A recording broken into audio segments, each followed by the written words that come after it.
Dua terdakwa kasus pembunuhan berencana Nofriansyah Yosua Huta Barat, Putri Chandrawati dan Richard Eliezer Pudiang Lumiu hari ini menjalani persidangan dengan agenda pembacaan nota pembelaan. Sidang yang digelar di Pengadilan Negeri Jakarta Selatan ini diawali dengan pembacaan pledoi Putri Chandrawati. Dalam nota pembelaannya, Putri yang sebelumnya dituntut hukuman penjara 8 tahun ini menegaskan dirinya sebagai korban kekerasan seksual Yosua. Menurut Putri, kejadian yang sangat pahit itu terjadi di Magelang saat hari pernikahan Putri dan Sambo yang ke-22.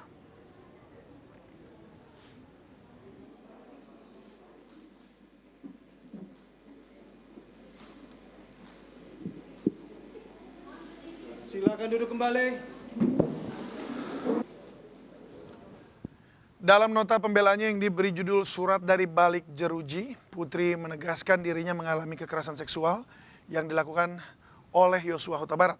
Curahan hati ini disampaikan Putri karena tidak sanggup menghadapi hujatan atau hujaman jutaan tuduhan, stigma, dan fitnah yang menurutnya tidak pernah dilakukan. Putri juga membantah berpakaian seksi untuk memuluskan rencana pembunuhan. Yang mulia Majelis Hakim, dalam kesempatan ini saya menyatakan siap mempertanggungjawabkan kesaksian saya kepada Sang Pemilik Hidup Tuhan Yang Maha Esa bahwa saya benar-benar mengalami kekerasan seksual dan penganiayaan yang dilakukan oleh Yosua. Majelis Hakim yang mulia, para jaksa penuntut umum dan para penasihat hukum yang saya hormati, atas penjelasan para saksi, kronologis rangkaian peristiwa, dan fakta-fakta persidangan, izinkan saya menegaskan bahwa saya adalah korban kekerasan seksual, pengancaman, dan penganiayaan yang dilakukan oleh almarhum Yosua. Saya sepenuhnya tidak pernah sedikit pun menginginkan, menghendaki, merencanakan, ataupun melakukan perbuatan bersama-sama untuk menghilangkan nyawa Yosua. Saya tidak pernah mengajak, apalagi menggiring Yosua dari rumah Saguling ke rumah Duren 346. Saya hanya meminta tolong kepada Dek Riki untuk mengantarkan saya isolasi ke Duren 3, tidak kepada yang lainnya. Saya sepenuhnya tidak mengetahui suami saya akan datang ke Duren 346, lokasi di mana saya sedang beristirahat, melakukan isolasi dan menunggu hasil tes PCR.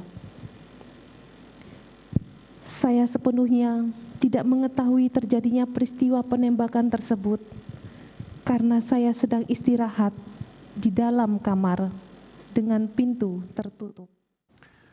Sementara itu, pemirsa, persidangan pembacaan pledoi dengan terdakwa Richard Eliezer digelar malam ini pukul 19.30 waktu Indonesia Barat.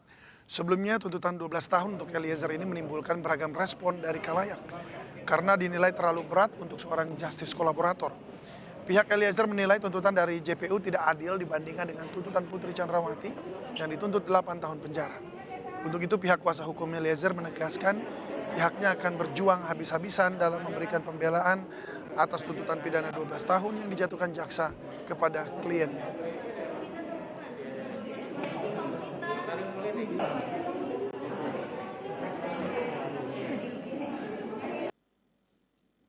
Yosua melakukan perbuatan keji terhadap saya. Pemirsa, terdakwa pembunuhan Brigadir Yosua, Richard Eliezer, hari ini menggunakan kesempatannya untuk menyampaikan pembelaan diri. Tuntutan 12 tahun Eliezer dinilai tidak adil karena jauh lebih berat dibanding pelaku utama Putri Chandrawati. Pihak Eliezer pun melakukan sejumlah cara agar hukumannya bisa diperingan, termasuk berkoordinasi dengan LPSK untuk menyisipkan rekomendasi justice kolaborator Eliezer untuk disampaikan dalam nota pembelaan. LPSK berharap strategi ini bisa meyakinkan hakim akan peran Richard sebagai justice kolaborator. Lalu bagaimana kelanjutan nasib sang justice kolaborator dalam melawan tuntutan jaksa penuntut umum? Kita akan membahasnya bersama Martin Simanjuntak, Ketua Kuasa Hukum Keluarga Yosua. Kemudian ada Firman Wijaya, Pakar Hukum Pidana, dan Hasto Atmojo Suroyo, Ketua LPSK. Selamat malam, Bapak-Bapak. Selamat malam. Selamat malam. Selamat malam. Salam sehat selalu. David. Terima kasih Salam sudah sehat. hadir bersama kami. Saya ke Pak Martin Simanjuntak. Pak, bagaimana Anda melihat persidangan pledoi yang disampaikan Putri tadi? Ya, tentunya yang pertama bahwa ini adalah hak terdakwa ya, dan juga diwakili oleh para penasihat hukumnya. Nah, namun yang saya lihat mengenai isi dari nota pembelaan ataupun pledoi dari Bu Putri itu tidak jauh berbeda dengan apa yang sudah disampaikan di depan persidangan pada saat prosesi pembuktian ya. Tidak ada hal yang berbeda secara signifikan dalam aspek pembuktian. Tadi juga penasihat hukumnya sudah memberikan 11 barang bukti ya, yang ketika dibacakan saya lihat belum ada ya yang bisa membuktikan apakah memang klaim sepihak dari Bu Putri Chandrawati itu bisa dipastikan kebenarannya atau tidak ya, terkait dengan pemerkosaan maupun pembantingan sebanyak 3 kali gitu ya kalau menurut versinya Bu Putri. Nah, namun yang menarik adalah di sini Bu Putri lebih menumpahkan seluruh unek-uneknya ya, dianggap bahwa dia dihujat oleh public figure, oleh orang-orang, oleh netizen, dan bahkan pejabat gitu kalau dibilang Bu Putri. Nah, ini sih memang saya kurang sependapat karena memang komentar ataupun reaksi dari masyarakat itu kan ada karena memang di awal itu korbannya adalah keluarga Joshua dan juga Joshua yang sudah mati tapi mau dibunuh lagi gitu dengan diri rusak reputasinya. Apa itu? Melalui pemberitaan media yang masif, bahkan didukung oleh beberapa pejabat dari kepolisian yang nonaktif pada saat itu yang mengatakan bahwa Joshua itu pelaku kekerasan seksual, lalu pengancaman sehingga dibunuh gitu ya. Nah, ini kan sebelum kami melaporkan dan mematahkan semua tuduhan palsu tersebut melalui SP3 ya, yang dibantu oleh tim sus, ini kan selalu diulang-ulang. Bisa nggak bayangin pada saat itu bagaimana kondisi psikologis ya keluarga korban yang dituduh oleh tetangganya anaknya itu melakukan perbuatan yang tercemar. Bahkan pada saat itu salah satu penasihat hukum dari Putri, Arman Hanis, mengatakan Joshua itu tidak layak ya dimakamkan secara kedinasan pada saat pasca ekshumasi karena sudah melakukan perbuatan tercela, yang mana pada saat itu yang bersangkutan tidak lagi menggunakan kata dugaan tapi sudah definitif ya sebagai pelaku pemerkosaan. Nah, itu kan akhirnya patah, Joshua tetap dimakamkan secara kedinasan.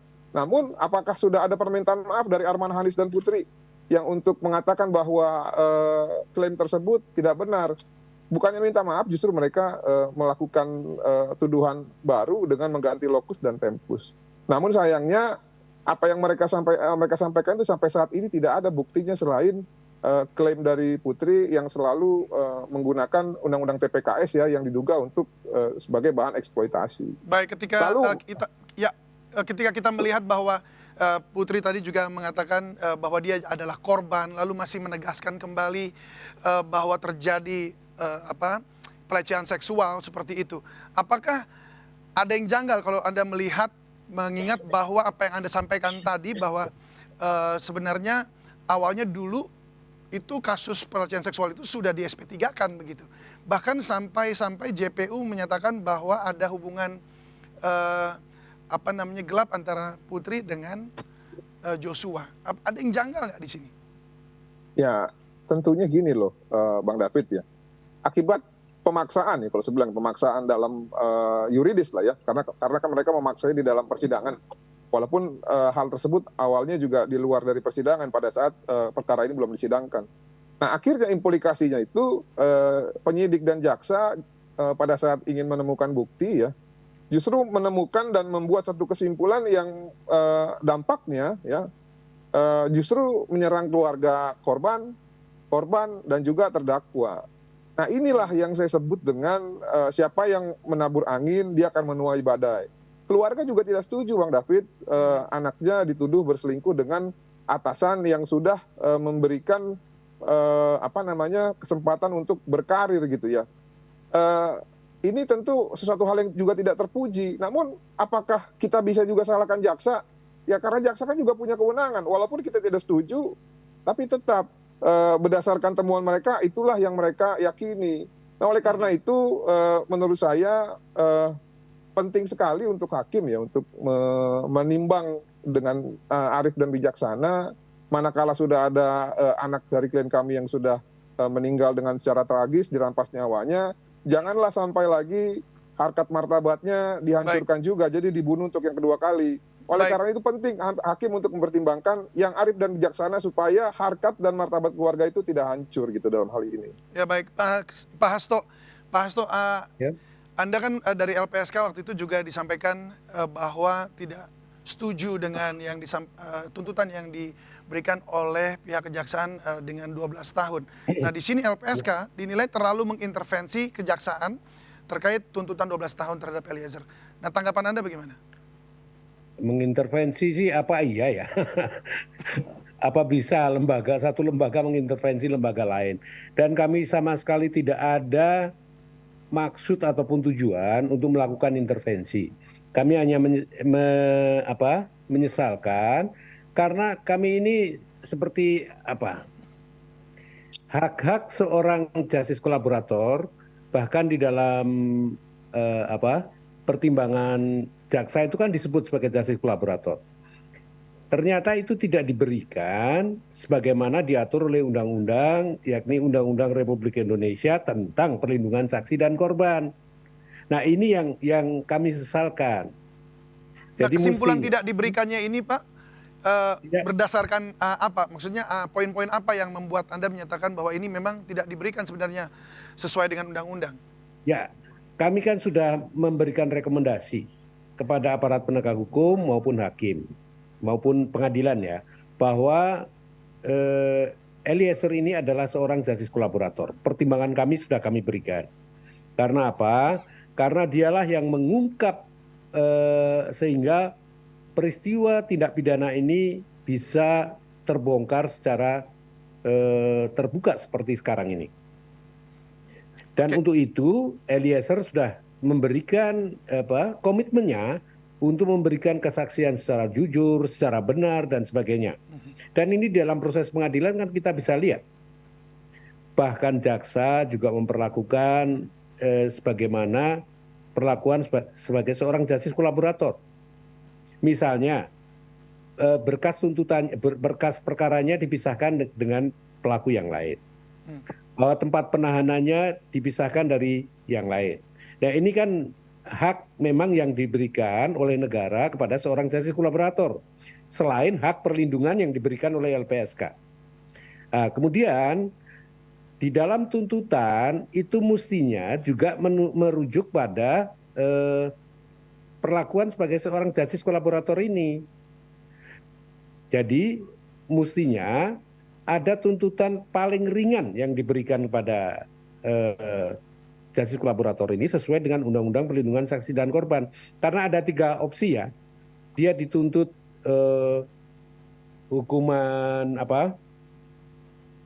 yang paling ringan, atau pembebasan bersyarat, atau hukuman-hukuman yang keringanan kepada justice kolaborator ini. Baik, kalau kita terjemahkan angkanya berarti di berapa tahun yang seharusnya diberikan kepada tuntutan? Ya mestinya dia dituntut hukuman lebih ringan dari pelaku-pelaku lain, termasuk 3 orang. Walaupun dia adalah pelaku penembakan ya? Ya.